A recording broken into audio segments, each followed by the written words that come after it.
Mungkin yang di UNP mungkin tidak terlalu tidak terlalu asing ya dengan ini, dan telah banyak juga pengalaman ya, dan kita juga sudah berdasarkan akibat pandemi COVID kemarin itu semua pembelajaran teori, malah sekarang masih berlanjut, MKU itu masih dilakukan secara online full.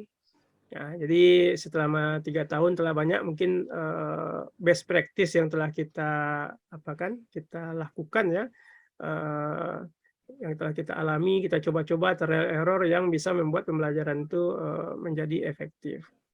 Cuma mungkin yang selain itu, mungkin di UHAMKA mungkin ada enggak misalnya LMS yang yang digunakan di universitasnya. Kemudian bagaimana penggunaan LMS itu dalam pembelajaran mungkin selama pandemi kemarin. Mungkin sekarang karena sudah luring ya di UNP, sekarang karena sudah tidak pandemi lagi, itu pembelajaran praktikum itu sudah 100% luring. Tapi pembelajaran teori masih 50% luring, 50% daring. Karena memang kebijakan rektor dulu malah sebelum pandemi pun boleh menggantikan tatap muka itu 50% secara daring, khususnya yang untuk teori. Untuk teori nggak masalah. Dan ketika kita masa pandemi pun teori saya rasa tidak begitu banyak masalah ya untuk dilakukan secara daring. Tapi yang menjadi masalah itu adalah pembelajaran prakteknya.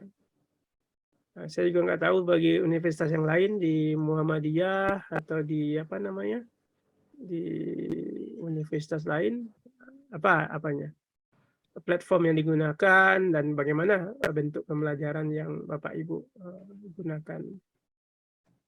Nah, sudah Silakan Bu Nur Sifa mau berbagi pengalaman.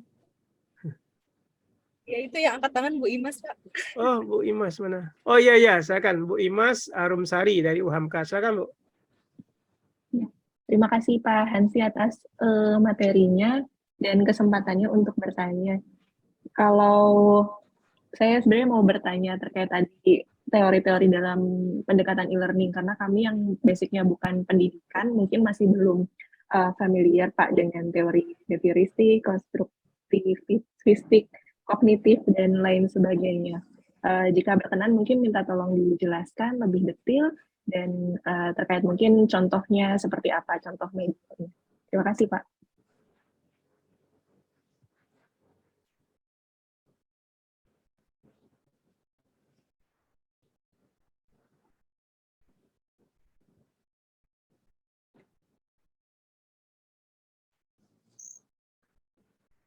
Baiklah, kita tampung 2 lagi, setelah itu baru kita coba jawab.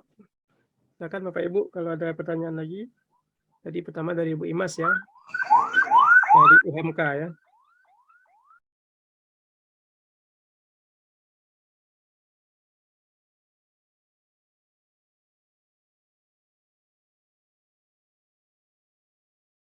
Silakan Bapak Ibu.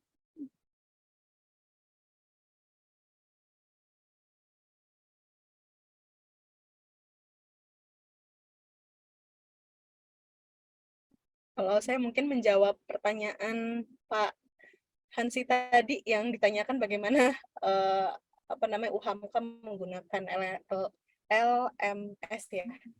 Ya, silakan Bu. Ya, silakan Bu Nursifa ya. Digunakan Pak, memang betul kita namanya online learning UHAMKA yang menggunakan platform Olu. Kalau nggak salah waktu itu disampaikan itu Moodle namanya ya. Oh iya, Moodle ya, sama berarti ya Pak ya, Moodle. Nah, sepanjang perjalanan selama pandemi ya Pak ya, memang penggunaan di situ kami gunakan mulai dari penyampaian materi, jadi materi yang memang ingin diberikan oleh dosen, tiap sesinya akan kita taruh di sana. Kemudian di tiap sesinya pun jika ada evaluasi seperti misalnya tugas, itu juga kami berikan di sana. Nah, ada assignment yang bentuknya bisa esai atau misalnya juga ada quiz ya, ada platform quiz di situ. Nah, makanya platform quiz ini biasanya akan diberikan juga untuk UTS dan UAS gitu pada saat melaksanakan UTS dan UAS.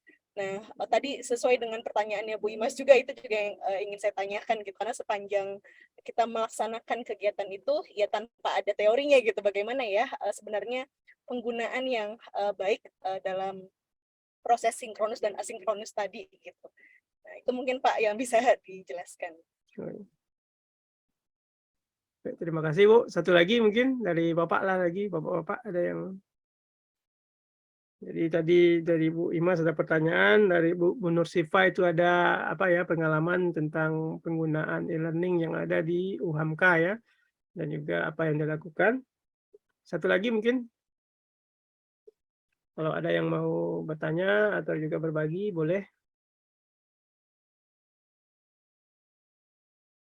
Bu Fitria, silakan Bu Fitria. Baik, terima kasih Pak atas kesempatannya. Perkenalkan saya Fitria Wananda dari Universitas Metamedia. Yang ingin saya tanyakan adalah tadi UNP menggunakan Moodle ya Pak ya. Bahkan Ibu sebelumnya Ibu Imas ya. Mohon maaf sebelumnya Ibu yang dari UHAMK juga menggunakan Moodle. Saya penasaran, kebetulan Universitas Metamedia juga menggunakan Moodle. Di sini saya penasaran mengapa kebanyakan kita menggunakan Moodle. Apakah memang aplikasinya lebih ringan dan lebih simple atau seperti apa, sedangkan banyak dari aplikasi lainnya kan yang Bapak lihatkan tadi sangat banyak, sekitar 12 saya lihat tadi. Dan pertanyaan berikutnya adalah saya ingin mengetahui kendala-kendala seperti apa yang pernah Bapak Ibu rasakan dalam melaksanakan proses belajar mengajar melalui e-learning ini. Kalau saya pribadi itu adalah kesusahan dalam membuat mahasiswanya aktif dalam menggunakan e-learning. Jadi kalau misalnya secara offline, salah satu mahasiswa ini aktif, tapi ketika dia online, dia nggak aktif Bapak. Bahkan di forum diskusi saja dia tidak aktif. Jadi saya ingin mengetahui pengalaman dari Bapak Hansi Effendi secara pribadi, ataupun pengalaman dari Bapak Ibu lainnya dalam proses belajar mengajar menggunakan konsep e-learning. Terima kasih Bapak. Assalamualaikum. Waalaikumsalam warahmatullahi wabarakatuh. Ini Bu Fitria ya, Leonanda dari Universitas Metamedia ya. Baiklah, kita akan coba ya Bapak Ibu diskusi ya mengenai ini. Jadi tadi Bu Imas ya itu menanyakan tentang teori pembelajaran dalam e-learning ya, banyak ya tadi teori pembelajaran. Kalau nanti Bapak Ibu akan belajar juga dari beberapa instruktur yang lain setelah ini. Jadi secara mendalam ya, jadi teori pembelajaran itu diantaranya ada behavior ya, behavioristik, ada kognitivistik, dan ada konstruktivistik. Behavior yaitu lebih menekankan kepada perubahan tingkah laku ya. Jadi sebuah pembelajaran itu akan akan dianggap berhasil jika terjadi perubahan tingkah laku pada si peserta didiknya seperti itu. Jadi banyak juga tokoh-tokoh yang menyetujui tentang hal ini. Kemudian ada teori kognitivistik ya, itu berhubungan dengan bagaimana perubahan yang terjadi pada pada otak kita ya. Ada teori kognitif, metakognitif dan sebagainya. Kemudian teori yang terakhir itu yang mengatakan tentang konstruktivistik tadi, yang ini juga berhubungan dengan kalau konstruktivistik ini berhubungan dengan apa yang kita sebut sebagai student center learning ya, bahwa yang menjadi pusat dalam pembelajaran itu sebenarnya si mahasiswa itu sendiri. Jadi kalau kita lihat mahasiswa itu sekarang berada pada tengah-tengah, di tengah-tengah mata mahasiswa, kemudian kita sebagai dosen itu berada di bagian keliling dari mahasiswa tersebut sebagai sumber belajarnya. Mahasiswa di tengah, kemudian ada dosennya, ada pustaka, ada sumber-sumber belajar lainnya, itu hanya sebagai media bagi si mahasiswa untuk membentuk pengetahuannya. Nah, jadi yang akan mengkonstruk pengetahuan itu sendiri adalah si mahasiswa itu sendiri. Saya fokus ke konstruktivistik ini atau konstruktivisme ini karena memang inilah ya sebenarnya yang yang proses pembelajaran itu seperti itu. Jadi tidak ada lagi namanya transfer of knowledge. Jadi ketika misalnya kita memiliki pengetahuan, kita tidak dapat mentransfer pengetahuan kita itu kepada mahasiswa. Yang terjadi adalah si mahasiswa itu harus membentuk sendiri pengetahuan tersebut di dalam dirinya.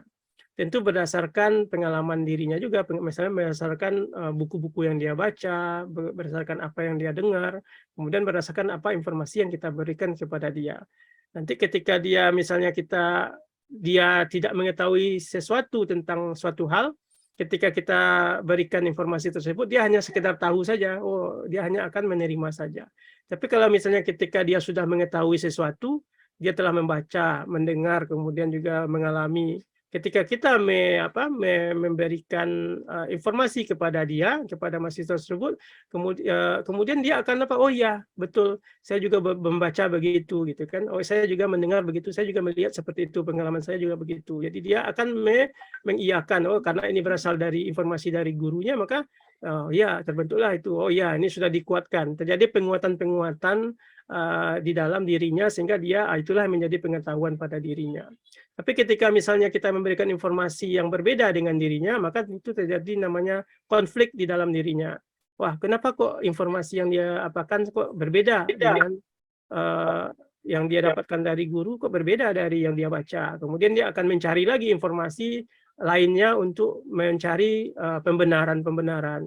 Ketika akhirnya dia sudah mendapatkan pembenaran, kemudian akhirnya ya ini ternyata inilah pengetahuan yang akan melekat pada dirinya itu. Jadi seperti itu Bapak Ibu. Jadi dan ini konstruktivisme ini lebih kayak apa? Pendekatannya adalah student center learning. Dan sekarang semuanya kan student center ya. Pembelajaran itu berpusat kepada mahasiswa, tidak guru lagi. Jadi telah terjadi paradigma shift ya, pergeseran paradigma dalam pembelajaran di mana dahulu teacher center, kita sebagai guru sebagai pusat informasi. Kita memberikan informasi, siswa menerima informasi dan semua informasi dari kita itu dianggap benar saja. Tapi dengan konsep student center learning, maka yang menjadi pusat adalah mahasiswa dan kemudian teori belajar yang mendukung itu adalah konstruktivisme tadi.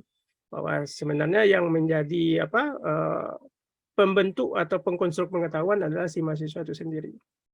Walaupun tadi itu yang lain itu bisa juga kita akomodasi, misalnya sebagai behavior, itu perubahan tingkah laku, mungkin lebih ke sikap misalnya. Bisa juga kita dalam pembelajaran menggunakan e-learning misalnya, bisa kita membentuk sikap mahasiswa. Contohnya misalnya sikap jujur atau sikap ya jujur misalnya. Ketika di awal-awal tugas itu ternyata mahasiswa ini tugasnya sama saja. Dan itu juga saya alami itu. Jadi ketika kita berikan tugas, ternyata yang menjadi sumber tugas itu hanya satu saja, yang lain copy paste saja. Tinggal tukar tinggal tukar nama, kemudian tinggal tukar font dan lain sebagainya. Itu saja, isinya sama saja. Dan mereka tidak mencantumkan misalnya sumbernya dari mana. Ini bisa kita rubah dengan cara mungkin memberikan reward, punishment misalnya, memberikan punishment kepada si siswa tersebut. Bagi yang sama ini nilainya 0 semuanya misalnya, atau mungkin tidak lulus dan lain sebagainya. Sehingga karena kita berikan punishment seperti itu, akhirnya mereka berubah. Mungkin mereka akan mulai mencari sendiri dulu ya. Ini mungkin tidak akan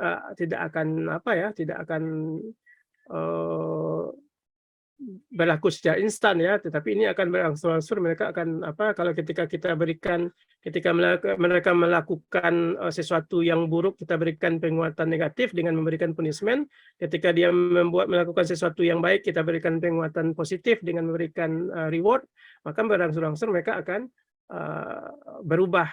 Ini perubahan tingkah laku yang ada di behavior tadi. Behavior ya, perubahan tingkah laku tadi. Bisa juga kita masukkan ke dalam pembelajaran. Tapi mungkin lebih ke ranah sikap mungkin. Seperti itu. Jadi hal-hal seperti itu. Jadi ketika kita memberikan aktivitas dan juga memberikan evaluasi dan lain sebagainya dalam pembelajaran, baik itu online maupun maka bisa kita mengaitkannya dengan teori-teori tadi, teori belajar tadi, teori apa yang mau kita gunakan. Tapi yang jelas kalau Bapak Ibu carilah di referensi-referensi, maka pembelajaran online ini, e-learning ini itu semuanya itu teori belajar yang digunakan adalah konstruktivisme. Karena memang pusatnya adalah siswa. Ya, kita sebagai dosen atau sebagai guru itu memberikan materi yang cocok ya. Jadi kita hanya sebagai fasilitator, motivator, konten kreator gitu ya. Jadi kita semua sebagai yang itu semuanya itulah peran kita sekarang. Bagaimana kita memfasilitasi mahasiswa untuk bisa belajar pada jalur yang tepat. Bagaimana caranya? Kita carikan materi-materi yang sesuai dengan pembelajaran. Oh, susah dia mencerna materi, kita buatkan materinya, konten kreator, kita buatkan videonya, kita buatkan apalah yang bisa membantu siswa dalam memahami secara lebih baik. Nah, maka itu konten kreator kita kan. Motivator, ada mahasiswa yang tidak apa, waduh sulit sekali atau bagaimana susah sekali Pak, itu kita motivasi mereka. Memotivasi, motivator, itulah tugas-tugas kita dalam apa. Nah, sementara yang menjadi apanya tetap juga mereka yang akan akhirnya yang akan belajar itu, yang akan mengkonstruksi pengetahuan itu tetap si mahasiswa itu sendiri. Tidak bisa kita mentransfer ilmu yang ada pada kepala kita itu kepada kepala mereka gitu ya. Seperti itu. Mereka yang harus mengkonstruksi sih. Dengan memberikan pengalaman belajar yang tentu sesuai dengan karakteristik mata kuliah kita. Nah, itu begitu mungkin jawaban saya Bu Imas ya. Bu Imas Pak ya. Ya, nanti mungkin itu bisa juga nanti dibaca. Nanti waktu mendapatkan materi dari beberapa instruktur yang lain nanti mengenai ini akan lebih dalam. Mungkin disitulah mungkin Ibu nanti mungkin kalau begini konsepnya berarti ya begini saya akan menggunakan ini dalam pembelajaran saya untuk apa gitu ya untuk itu. Jadi bisa nanti akan lebih dalam akan dibahas oleh ada nanti Prof Nis dan beberapa prof lainnya Bu mengenai teori belajar ini. Tetapi secara apanya seperti itulah implementasinya. Terima kasih Kemudian, Pak Hansi atas jawabannya. Ya, terima kasih juga Bu. Kemudian Bu Nur Nur Syifa Pak.